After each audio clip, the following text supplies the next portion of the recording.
Welcome to my channel. আমি আজকে আরেকটি টিউটোরিয়াল ক্লাস শুরু করতে চাইছি। শুধুমাত্র এই টিউটোরিয়াল ক্লাসে বা তৃতীয় কলকা ক্লাসে আমি দেখাবো আজকে কলকা সম্বন্ধে কিছু কিছু বিশেষ ধারণা, যেটা আমি প্রথম দিন বলিনি। প্রথম দিন আমি ভিডিওতে বলে লিখে দিয়েছিলাম যে তৃতীয় নম্বর ভিডিওতে আমি এই সব ধারণাগুলো দিতে চলেছি। তো আজকে যে ধারণাগুলো দেব সেটা হচ্ছে রিসেপশন কলকা কি, ব্রাইডাল কলকা কি, সাবেকি কলকা কি, অ্যান্ড তার সাথে গাল কলকা, সিম্পল বা বেসিক কলকা কীরকম হয়, অ্যান্ড অ্যাডভান্স কলকা কীরকম হয়। তোমরা দেখতে থাকো। ভিডিওটা যদি ভালো লাগে লাইক করো অ্যান্ড শেয়ার করে দাও। যারা যারা শিখতে চায় তারা একটু শিখতে পারবে। অ্যান্ড যদি তোমরা নতুন হও আমার চ্যানেলে অবশ্যই সাবস্ক্রাইব করে দাও, যাতে পরের যে ক্লাসগুলো আমি করাতে চলেছি সেগুলো তোমরা পেয়ে যাও। ভিডিওটা দেখতে থাকো পুরোটা।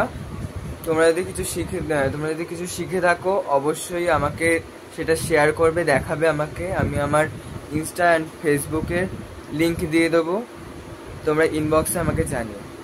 ভিডিওটা দেখতে থাকো। বন্ধুরা, আমি প্রথমেই যে টিপসটা দেখাবো বা যেই ধারণাটা দেব সেটা হচ্ছে রিসেপশন কলকা কীরকম হয়। রিসেপশন কলকা হচ্ছে খুবই একটা সিম্পল মোটিভস বা খুবই সিম্পলের মধ্যে রাখতে হয়। সাইজটা একেবারে অল্প রাখতে হয়, ঠিক আছে।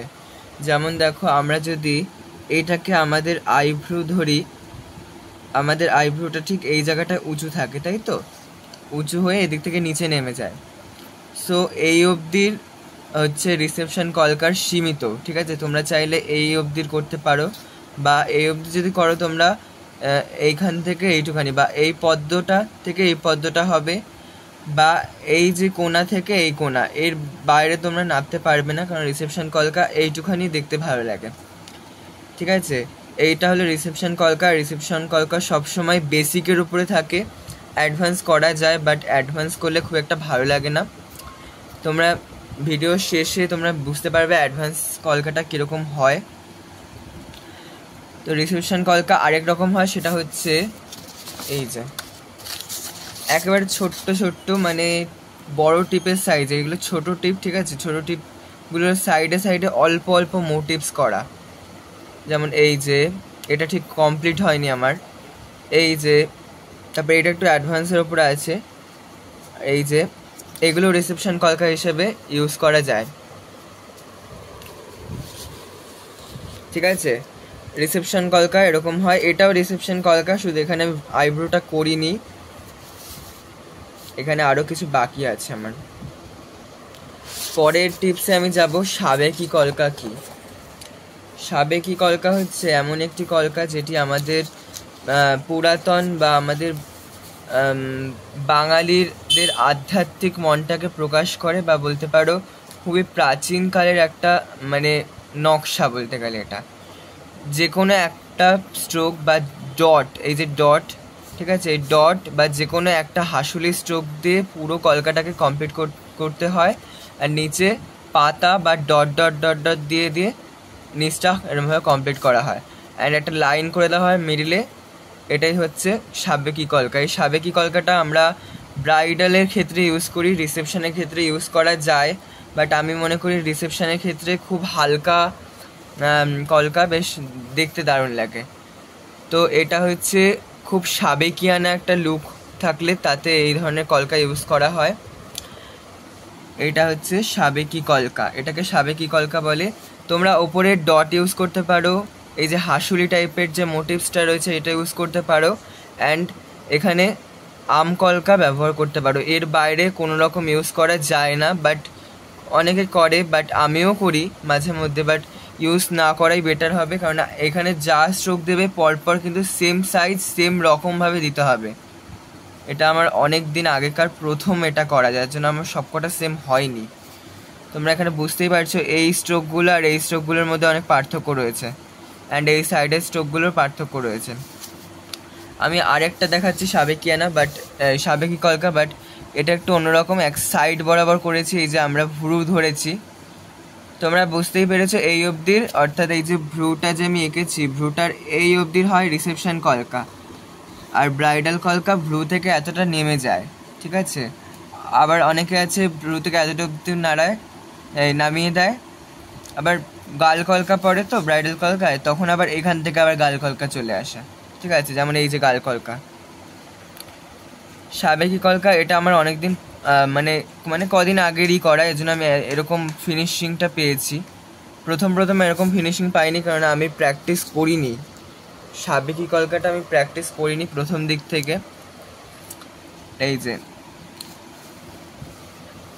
আমি হয়তো পঞ্চম বা ষষ্ঠম বা সপ্তম এই 3টে টিউটোরিয়াল ক্লাসে এই সব কলকা নিয়ে কিভাবে করতে হয়, কিভাবে এগুলো আঁকতে হয় সেটা আমি দেখিয়ে দেবো। তবে একটা একটা করে যে স্ট্রোকগুলোর ক্লাস আমি দিচ্ছি সেই ক্লাসগুলো হয়ে যাবে তারপর। যেমন এর আগের ভিডিওতে বা আমি 2 নম্বর ভিডিওতে আমি দিয়েছি কিভাবে লোটাসগুলো আঁকতে হয়, লোটাস কীরকম হয়, ঠিক আছে? এবার আসবো বেসিক, ঠিক আছে? সত্যি বলতে বেসিক কলকা আমি সেরকম প্র্যাকটিস করিনি, অ্যান্ড বেসিক কলকা আমি করিও না। আমার কাছে প্রথম দিকে যে কটা প্র্যাকটিস ছিল সেগুলো আমি দেখাচ্ছি। যেমন এই যে বেসিক কলকা হচ্ছে এমন একটা কলকা যেটা খুবই সিম্পল বলতে একেবারেই সোজা, যেটা আমরা বাঁ হাতের খেল বলতে গেলে, ঠিক আছে? যে কোনো একটা মোটিভ বা যে কোনো একটা স্ট্রোক অ্যাড করে বা এরকম ডট লাইন অ্যাড করে যে ধরনের কলকা আমরা করি সাধারণভাবে, সেই কলকাটাকেই বলা হচ্ছে বেসিক কলকা, বা বেসিক ধ্যান ধারণা যেটা দিচ্ছে সেটাকে আমরা বেসিক কলকা বলি। তোমরা একটু খেয়াল করবে, আমি এই যে সাবেকি কলকা, তারপরে তোমার এই ধরনের যে কলকাগুলো, এগুলোর মধ্যে একটু অন্যরকম ভাব রয়েছে, অনেক ধরনের স্ট্রোক ইউজ করা হয়েছে, কিন্তু এই ধরনের কলকাগুলোতে একটা স্ট্রোককে কেন্দ্র করে করা হয়েছে। যেমন এই যে হাসুলি অ্যান্ড এই যে ডট লাইন, এই স্ট্রোক দুটোকে কেন্দ্র করে করা হয়েছে, কোনো রকম পাতা কিন্তু আমি ইউজ করিনি। ডট, হাসুলি অ্যান্ড ডট লাইন, এটাকে হচ্ছে বেসিক কলকা বলে। আমি ভিডিও স্ক্রিনে কটা বেসিক কলকার আমি স্ক্রিনশট দিয়ে দেবো। আমার সেরকম করা নেই, আমি অন্য আর্টিস্ট বা অন্য জায়গা থেকে সার্চ করে তোমাদের দুটো দিয়ে দেবো যাতে তোমাদের বুঝতে সুবিধা হয়। এরপরেই আসছি আমি অ্যাডভান্স কলকা। এই যে ব্রাইডাল কলকা এটা, ঠিক আছে? ব্রাইডাল কলকাটা আমি লাস্টের দিকে বলছি, অ্যাডভান্সটা আমি আগে দেখিয়ে নিই। এই যে বন্ধুরা এটা দেখতেই পাচ্ছ, এটা তিলক কলকা, বা এটা বলতে পারো বৈষ্ণবদের জন্য। এই কলকাটা আমরা যদি পাতি ভাষায় বলি যে এই কলকাটার কোনো রকম মাথা মুন্ডু নেই, বা বলতে পারো হিজিবিজি প্রচণ্ড। এই ধরনের কলকাগুলো প্রচণ্ড হিজিবিজি হয়, এই জন্য এগুলোকে বলা হয় অ্যাডভান্স কলকা। অ্যান্ড এই কলকাগুলো এমন কলকা যে একটা স্ট্রোকের ওপর একটা স্ট্রোকে অ্যাড করা হয়, ঠিক আছে? যেমন এই যে তোমরা দেখতে পাচ্ছ, এই যে একটা স্ট্রোকের ওপর একটা স্ট্রোক অ্যাড করা হয়, এটাকে বলা হয় অ্যাডভান্স কলকা। অনেক ক্ষেত্রে এই কলকা কিন্তু দেখতে হেভি লাগে, মানে দেখতে প্রচণ্ড পরিমাণে ভালো লাগে, ইউনিক লাগে। যেমন এটা তিলকের ওপরে কলকা খুবই কম দেখা যায়। এই একটা কলকা, এটা আমি একটা ব্রাইডের মাথায় করেছিলাম, ব্রাইড না ঠিক, ওটা অ্যাকচুয়ালি রিসেপশন ব্রাইড ছিল আমার। ওনারা ছিলেন বৈষ্ণব, এই জন্য আমি এইটা করেছিলাম চয়েস করে, যদি ওনারাই চয়েস করে দিয়েছিলেন।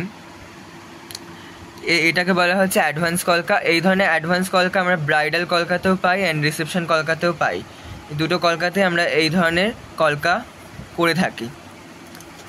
এরপরে আসছি আমি ব্রাইডাল কলকা, বা বলতে পারো বিয়েতে যে ধরনের কলকা করানো হয়।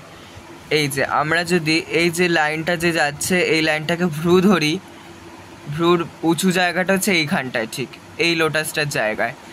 রিসেপশন কলকা এই লোটাস থেকে এই লোটাস অবধির হয়, এর বাইরে আর নামে না। আর ব্রাইডাল কলকা তোমরা যত খুশি বাড়াতে পারো, এত অবধির মিনিমাম বাড়াতে হয়, বা ভুরুর শেষ অবধির বাড়াতে হয়। এটাই হচ্ছে ব্রাইডাল কলকার নিয়ম। ব্রাইডাল কলকা তোমরা বেসিক করতে পারো, বা অ্যাডভান্স যে কোনো কিছু করতে পারো, বা সাবেকিয়ানাও করতে পারো, বা যেটাকে বলে সাবেকি কলকা, ঠিক আছে? এইটা খুবই বেসিকের ওপর রেখেছি, বাট অ্যাডভান্স স্ট্রোক দিয়ে একদম নর্মাল কিছু স্ট্রোক ইউজ করেছি। এটা হলো ব্রাইডাল কলকা। তো এবার আসি আমি গাল কলকা নিয়ে। একটা প্রথমত গাল কলকা আগে আমি দেখিয়েছি, খুবই ছোট একটা গাল কলকা।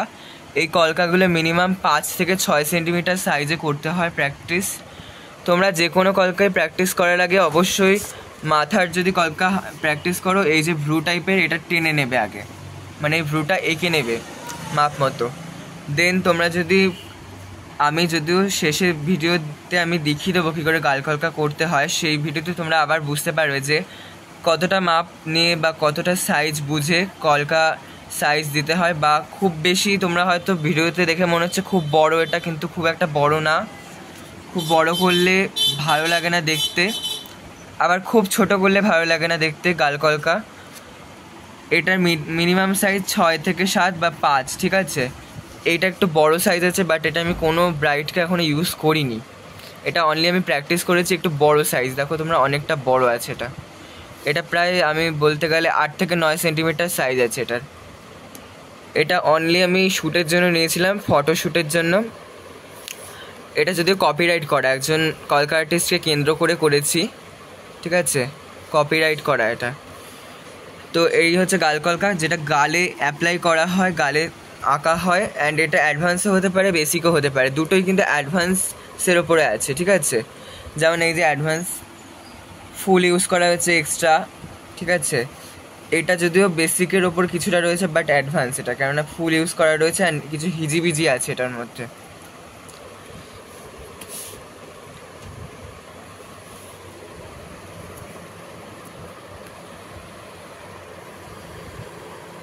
ভিডিওটা পুরোটা দেখার জন্য ধন্যবাদ, অসংখ্য ধন্যবাদ। অ্যান্ড তোমরা যদি কিছু শিখে থাকো অবশ্যই আমাকে জানাও, কমেন্ট করে জানাও ভিডিওটা কেমন লেগেছে, অ্যান্ড শেয়ার করে দাও সকল বন্ধুর সাথে। আজকের ভিডিও এই অবধি, আজকে এখানেই বাই, দেখা হচ্ছে পরের ভিডিওতে।